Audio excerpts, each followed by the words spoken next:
नमस्कार, मैं हूं देवेंद्र। आप देख रहे हैं पंजाब केसरी टीवी।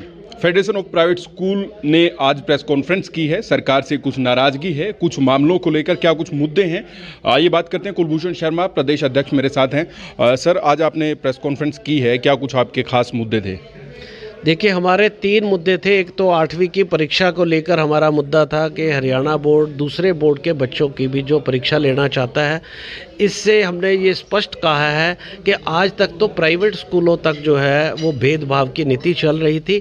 आज प्राइवेट स्कूल के बच्चों के साथ भी भेदभाव जो है वो उजागर हो गया है कि जिन्होंने सीबीएसई स्कूल या आईसीएसई स्कूलों का चयन किया था, उनकी परीक्षा हरियाणा बोर्ड से लेने की बात की जा रही है, सिर्फ एक रेवेन्यू इकट्ठा करने के लिए।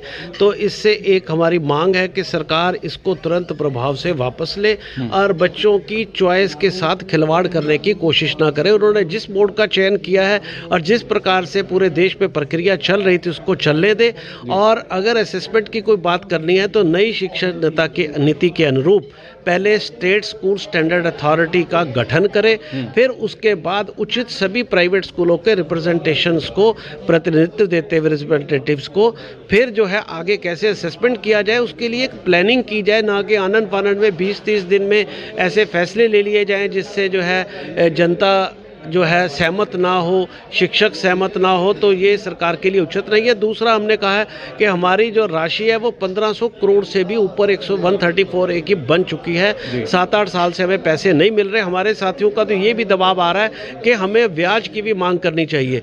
आज हम बिजली का बिल नहीं देते हैं तो 18% ब्याज लगकर हमें जो है बिल हमारे से चार्ज होता है। हम गवर्नमेंट के कोई और टैक्स नहीं देते तो उस पर भी 18% जो है ब्याज हमें देना पड़ता है। और हमारे जो है इसमें 1500 करोड़ से ऊपर की राशि हो चुकी है और 7-8 साल से हो चुकी है। तो अगर इसको ब्याज लगा दिया गया तो शायद ये 3000 करोड़ भी पार कर देगा। और बात पैसे के साथ साथ जो है एक वातावरण जो स्कूलों में ख़राब किया जा रहा है और हमें डिफेम किया जा रहा है कि हम गरीबों को दाखिला नहीं देना चाहते। जिन्होंने 7-8 साल से दाखिले दिए हुए, पेमेंट आप ना करो, बदनामी हमें जो है झेलनी पड़ रही है। तो हमारा सरकार से मांग है कि तुरंत प्रभाव से आप हमारी वो राशि जारी करें।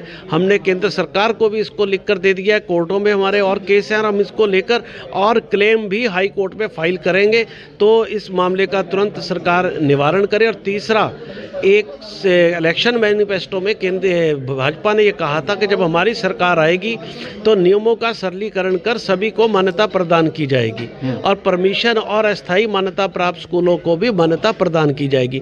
लेकिन अब सरकार 4-5 हज़ार स्कूलों को अगले वर्ष बंद करने की कार्रवाई कर रही है, जिससे हम टोटल असहमत हैं। सरकार हमारे साथ बैठकर बात करके मैनिफेस्टो में किए हुए वादे को पूर्ण करते हुए इन सभी स्कूलों को स्थायी मान्यता प्रदान करे और नियमों में रिलैक्सेशन। आपकी मांगे अगर नहीं मानी जाती हैं तो आपका अगला कदम क्या होगा?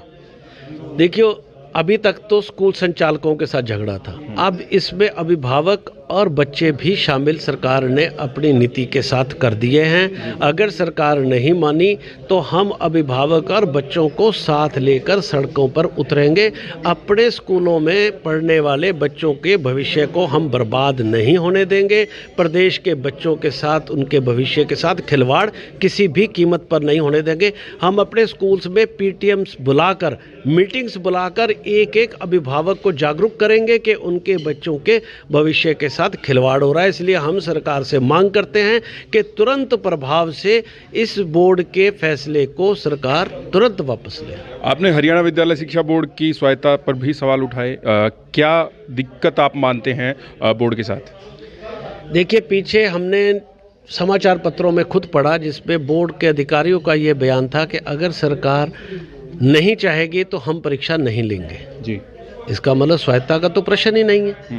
वो तो क्लियर कट उनका बयान है कि सरकार चाहेगी तो लेंगे, सरकार नहीं चाहेगी तो नहीं लेंगे।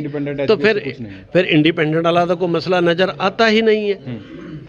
तो ये तो अपने आप में सामने बिल्कुल उजागर हो रहा है कि बोर्ड स्वायत्तता, अगर बोर्ड।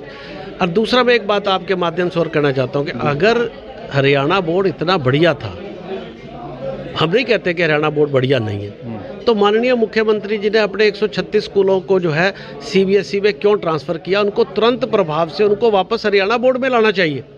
जब वो सीबीएसई बोर्ड को हरियाणा बोर्ड में लाना चाहते हैं तो अपने सरकारी स्कूलों को उन्होंने उनका स्थानांतरण जो है, उनकी एफिलेशन सीबीएसई बोर्ड में क्यों की? हम चाहते हैं कि तुरंत उनको वापस जो है फिर हरियाणा बोर्ड में लेके आए। 8वीं की बोर्ड की परीक्षा लेने की बात सरकार ने कही, इस पर आप क्या कहेंगे? 8वीं की बोर्ड की परीक्षा का हम बिल्कुल विरोध कर रहे हैं। तो आरटी में भी है कि बोर्ड परीक्षा तो वो ले ही नहीं सकते। ये असेसमेंट की बात है कि असेसमेंट कर सकते हैं, लेकिन उसके लिए पहले नई शिक्षक नीति में ही असेसमेंट की बात की गई है। लेकिन उसी में चैप्टर 8 में जो है ट्रिपल एसए की भी बात की गई है कि पहले वो ट्रिपल एसए बनेगा, फिर ये असेसमेंट का प्रोसेस चलेगा। तो आपने ट्रिपल एसए तो बनाया नहीं, आप जो है शिक्षा नीति को तोड़ मरोड़ कर आप उसको कचड़े में फेंकना चाहते हैं, जिसको बड़ी मेहनत से माननीय प्रधानमंत्री जी ने कस्तूरी रंगन कमेटी के द्वारा बनाया और लाखों करोड़ों लोगों की उसमें राय शामिल की गई। लाखों करोड़ों लोगों की राय के साथ ये जो खिलवाड़ करना, ये सर्वथा गलत है। माननीय मुख्यमंत्री जी, आप तुरंत प्रभाव से इसका संज्ञान लें और ट्रिपल एसए का गठन करें और उससे पहले बोर्ड परीक्षा को रद्द कर दें। जी, बहुत बहुत शुक्रिया।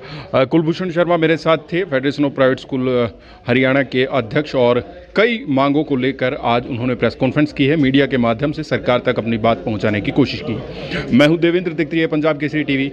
नमस्कार।